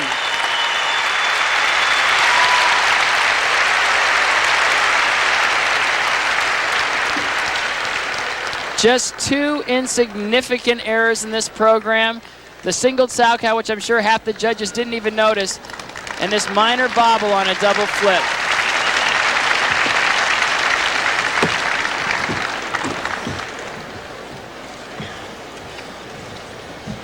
Here's a look at their throw triple sow. Look at him. After she's released, perfect air position, everything else, his flow continues as hers is just flawless. A lot of distance covered on the ice, perfect landing. Now comparing them with Mishkutenok and Dmitriev, hers is smaller and he comes to a dead stop. That is not ignored by the judges. That's the difference in quality between these two teams, and artistically, it's apples and oranges, either passion or perfection. Now the first set of marks for technical merit.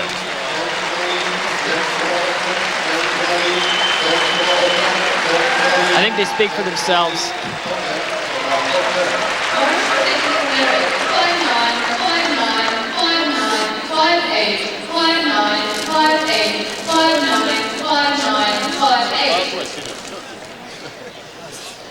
And the second set of marks. 6.0. I think the judges went for the perfection. I think the crowd went for the passion. 8 out of the 9 judges put them first. They are the Olympic gold medalists. We'll be right back.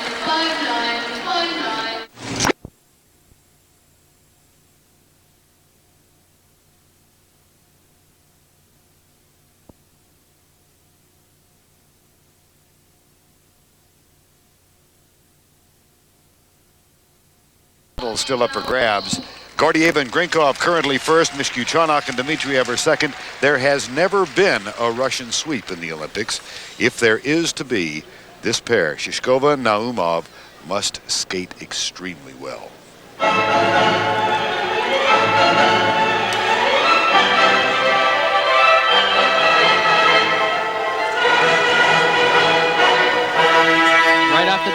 throw, triple Salchow.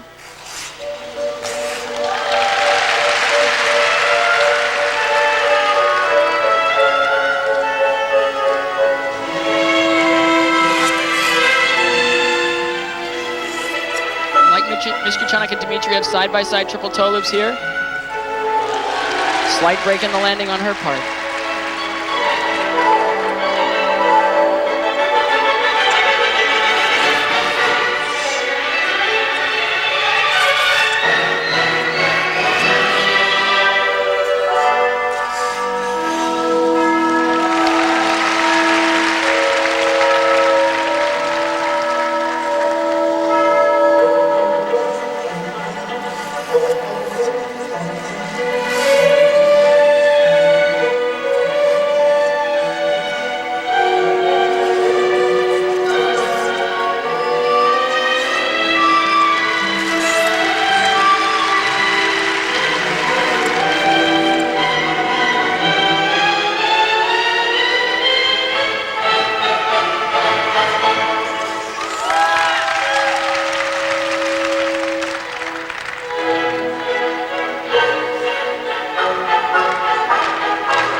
Difficult release move, a throw, triple toe loop. Little low in the landing there.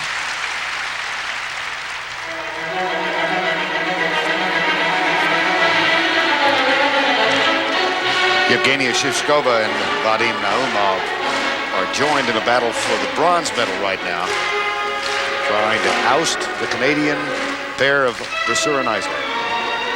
I don't see any way for them to do that. Brasseur and Eisler skated beautifully. Their lifts are more difficult than anyone else in the competition. This is a very good Russian team, but not good enough to win a medal here, I don't think.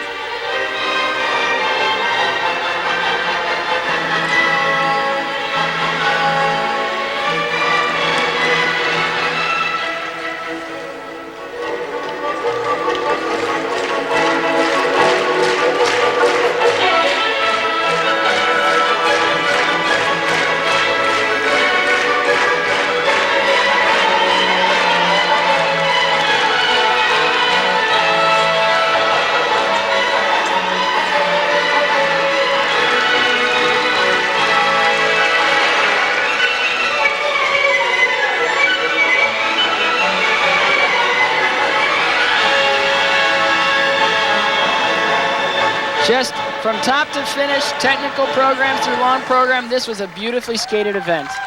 What a way to finish.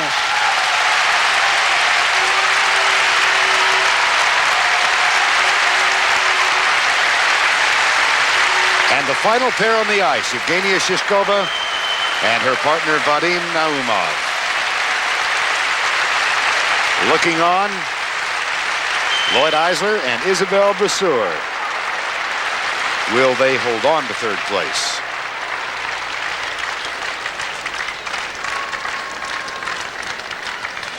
This is just a spectacular lift. She has to roll all the way over, around. The handhold is extremely important, and the momentum of this right here into this lift timing, technique, and practice, practice, practice.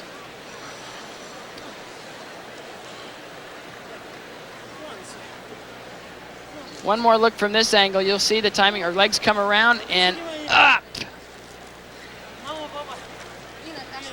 You don't see many pairs doing that lift. It takes timing and a lot of strength. Backstage, the American champions, Jenni Meno and Todd Sand. It appears they will be 5th. That was their goal when they came.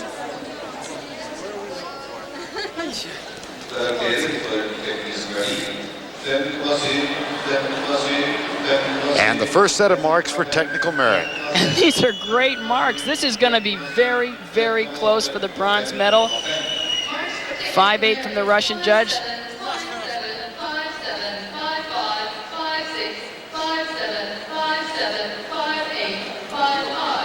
Lloyd Eisler thinks he's got it. Now we'll find out.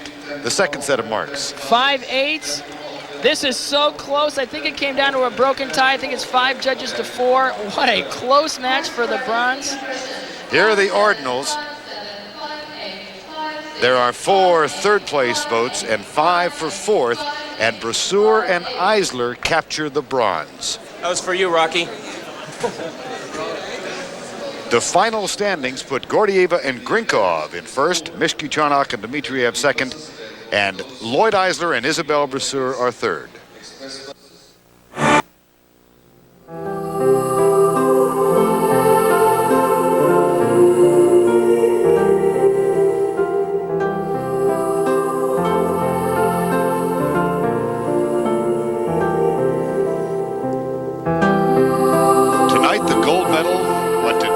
Parents, and they are with Tracy Wilson. Katya and Sergey, first of all, congratulations on winning another gold medal. Katya, can you describe how you and Sergey are feeling right now? We have lots of feelings inside, and we were very nervous, and we were very tired when we skated, but we tried our best, and it was much harder gold medal than in Calgary. At the end of the program, you held on to Sergey's hand. We have a picture here. Can you tell me what you were thinking at that time? I was just thinking that everything was good, and what did you say to him? How we did the jumps. Congratulations to you both, and thank you. Thank you very much. On this historic night, Gordeeva and Grinkov win the gold. Mishkutenok and Dmitriev take the silver, and Brasseur and Eisler earn the bronze.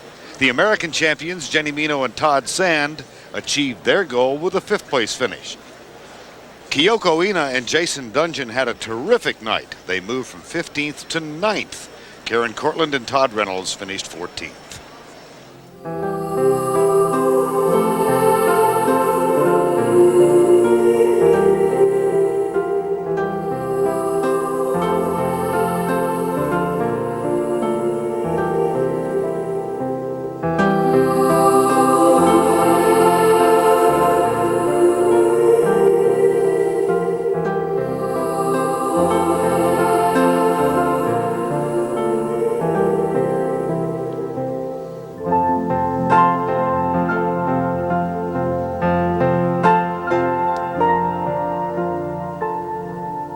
This was an extraordinary night.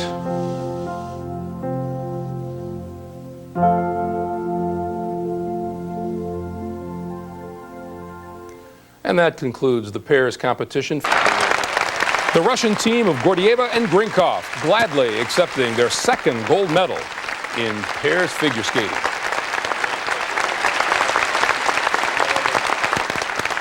The national anthem of Russia. L'hymne national de la Russie.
the story of Ekaterina and Sergei perform.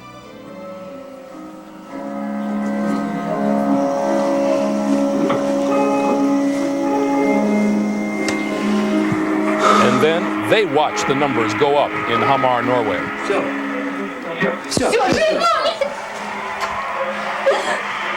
Another gold medal. 2 cities, 2 families, 2 different outcomes. Coming up, Diane. California. The reigning U.S. national pairs figure skating champions have only been together for about 17 months. But despite being together for a relatively short period of time, they put on a brilliant performance.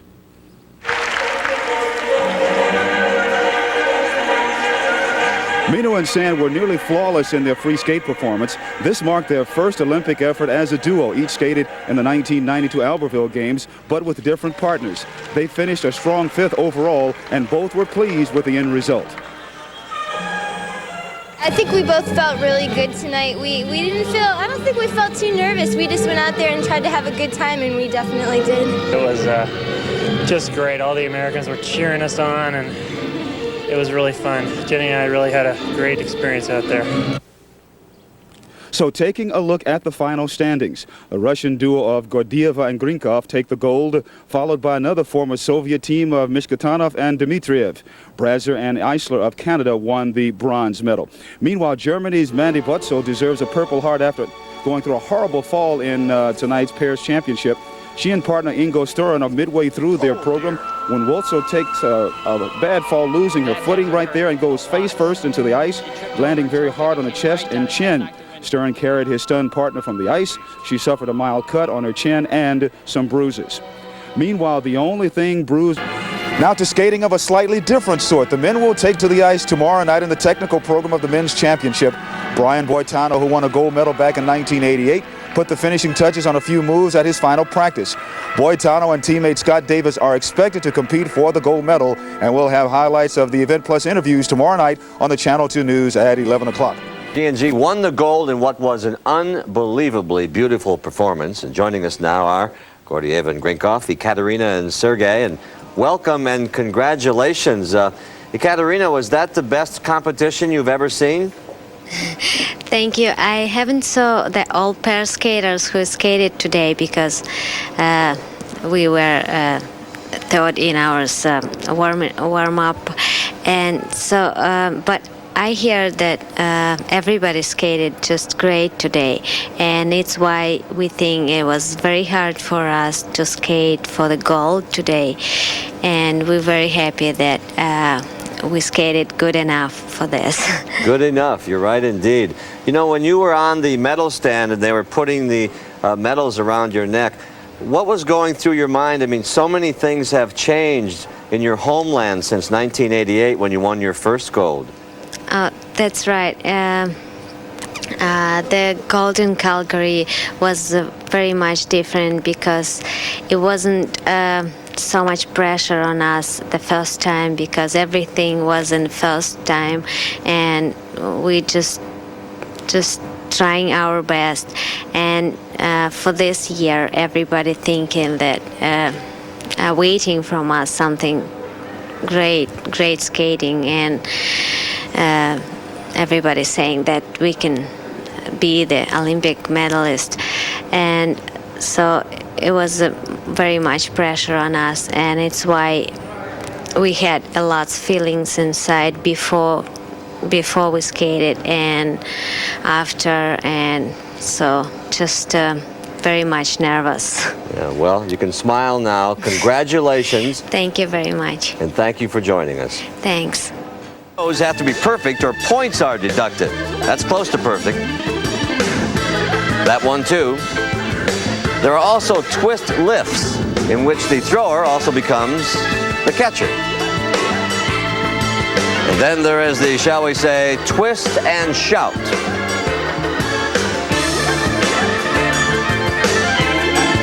Yes, there's a right way and a wrong way.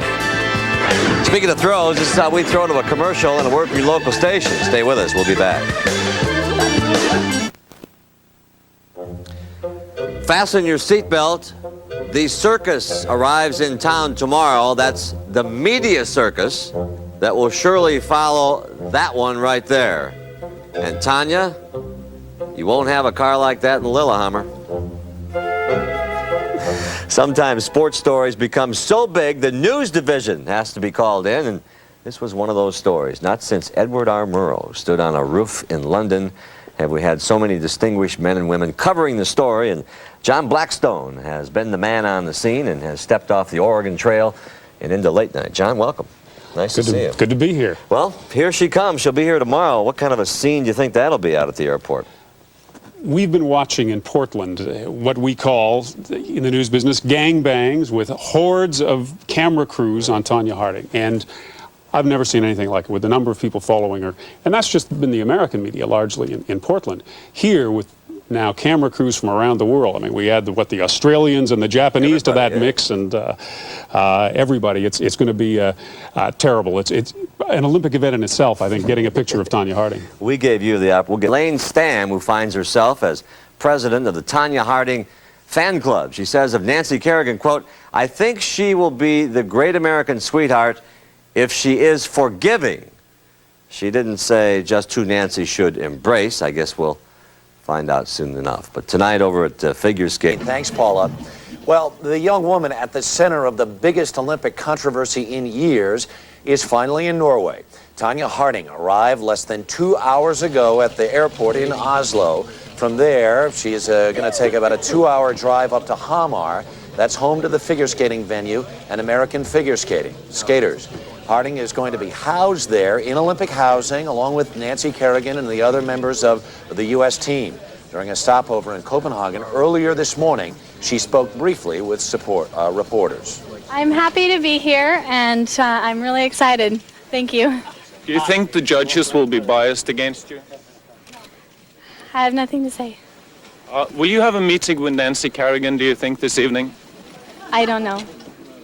Are you confident now? Yes. The first figure skating medals of these games were awarded last night after a dazzling pairs competition. CBS Sports' Tracy Wilson wraps up the event.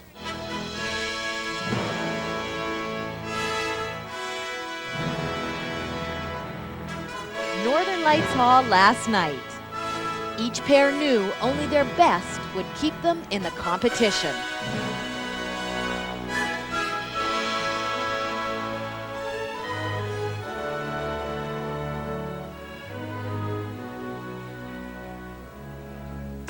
USA's Kyoko Ina and Jason Dungeon were the first to deliver their best and light up the hall. A 9th place finish for their first Olympics. Jenni Meno and Todd Sand, in their first Olympics as a team, skated from the heart.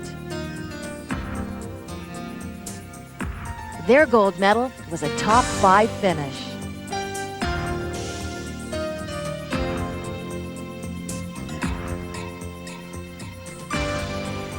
After a 2nd place finish at last year's Worlds, Mandy Wutzel and Ingo Stoyer got off to a shaky start and then stumbled to disaster.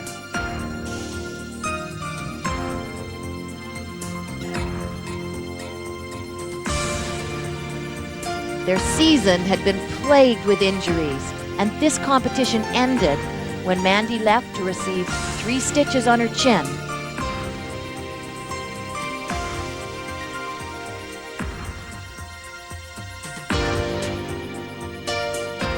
Isabel Brasseur and Lloyd Eisler were next to skate. First in the final group, they knew they had to skate clean to medal.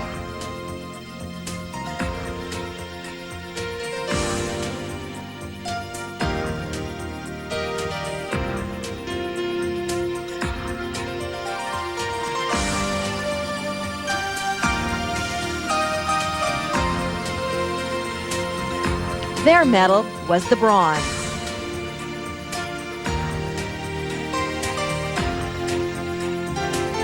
Natalia Mishkutenok and Artur Dmitriev were on fire. Their passion and drama once again captivated the audience.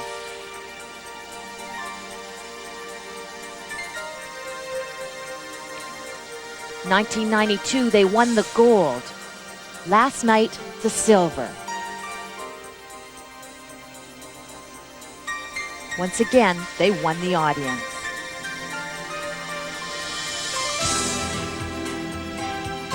Everybody except Ekaterina Gordeeva and Sergei Grinkov thought it was going to be a cakewalk for them. Knowing that everyone else had skated clean, they fought their nerves to hang on.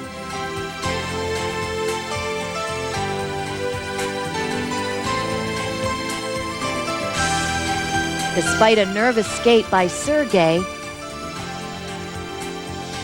they won their second Olympic gold medal.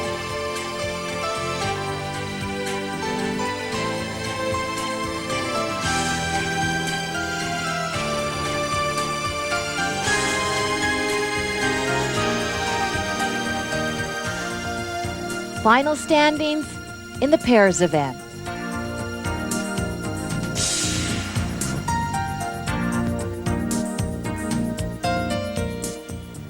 I think those Americans did themselves proud, and boy, what a picture, though, of the Russians atop that medal stand. So handsome, so beautiful.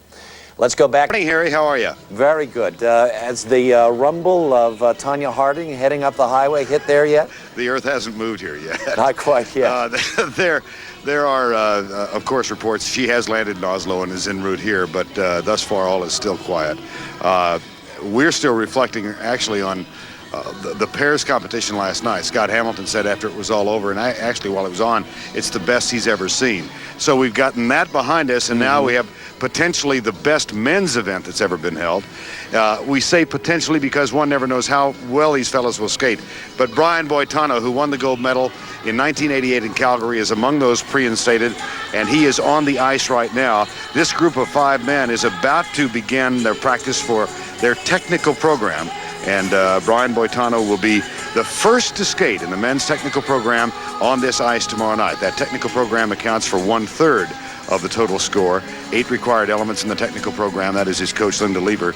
And there is the current U.S. champion, Scott Davis, who upset Brian Boitano and won his second national title in Detroit just a month ago, Harry. That's a guy who could sneak in there, huh? Well, I think so. You know, Scott's my resident expert, and I defer to him on all matters of skating.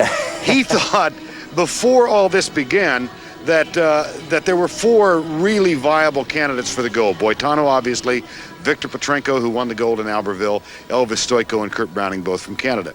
With Scott Davis's win in Detroit, I think we've added a 5th potential candidate. Yeah, you've had a chance to see some of the women practice this morning. What did you see? Well, Tanya's not here, but we have the current world champion who has been in residence for a few days, 16-year-old Oksana Bayul. She and her coach, Galina Smievskaya, arrived about 4 days ago. She is a delightful young woman with a wonderfully heartwarming story. Only 16, and last year, in her first ever appearance in the World Championships, she shocked the skating world by skating cleanly to a World Championship. This is Oksana at practice earlier this morning. And just watch the verve and the reaction she has with the audience. They have opened the training sessions to the public for at least a moment. If you pay $13, you can come in here and watch world champions slip and slide on the ice. But she is a lovely young lady. And did you get a chance to see Lou skate today, too? Or? Yeah, Chen Lu is a 17-year-old from China, a country, of course, not normally known as a hotbed of figure skating, but Chen Lu made an appearance at Skate America in 1991, began to get some international acclaim at that time, and she has skated very, very well, won the bronze medal in the World Championship in Prague last year. She, I think, is a contender for a medal here. She's not one of the favorites for the gold. She's technically very proficient and doesn't react to the audience quite that well. I was down at the hall there with you yesterday. I got a chance to watch Nancy Kerrigan practice in the morning. It was quiet. There weren't a lot of press around. How was her practice today? Terrific, in a word. She skated like the others did through her technical program. That's the 2-minute and 40-second part of the program, or part of the competition, and she skated it clean. This is late in the program, and we're just going to let you watch Nancy. There was a large crowd on hand here as Nancy Kerrigan went through her technical program, which she will perform 1 week from tonight here in Hamar.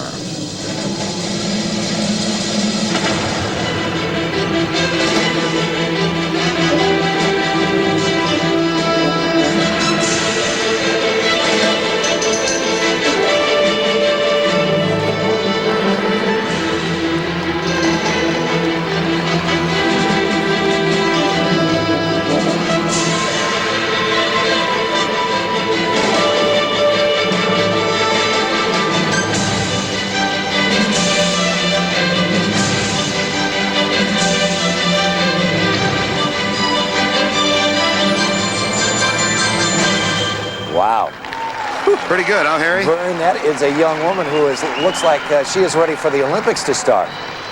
I think she is. And, of course, Tanya Harding and her group will come into the village this afternoon. The two of them are scheduled to meet in the training rink tomorrow, the first time since the ugly incident in Detroit. And I know that we talked to Harvey Schillo from the United States Olympic Committee. They're still trying to separate that somehow, but it doesn't look like it's going to happen. Have you heard anything new? Well, yeah, no, it looks like they're not going to allow it, and I don't know enough about the rules and regulations of the International Skating Union, but it would seem to me this is something they ought to do.